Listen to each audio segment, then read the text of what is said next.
अस्सलाम वालेकुम दोस्तों। जज़ा व सज़ा। अल्लाह ताला ने मलिकुल मौत से पूछा, तुझको किस बंदे की रूह कब्ज़ करते वक़्त कभी रहम भी आया या नहीं। मलिकुल मौत ने अर्ज़ किया, अल्लाह रब्बुल इज़्ज़त, मुझको दो इंसानों की जान निकालने में बहुत दुख हुआ था।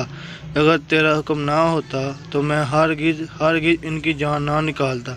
इरशाद हुआ, बताओ वो दो लोग कौन थे। अर्ज़ किया, एक तो वो बच्चा था जो नया पैदा हुआ था और अपनी माँ के साथ जहाज़ के टूटे हुए तख्ते पर बेसरो सामानी की हालत में बहर बेकरा में तैराता जा रहा था। इस वक्त इस बच्चे का वाहिद सहारा इसकी माँ थी। तो मुझे हुक्म हुआ कि इसकी माँ की रूह कब्ज़ कर ले। इस वक्त मुझे इस बच्चे पर बेहद रहम आया था, क्योंकि इसके बच्चे की माँ के सिवा कोई दूसरा खबरगिर ना था और भूखा प्यासा अपनी माँ के दूध के लिए तरसा रहा था।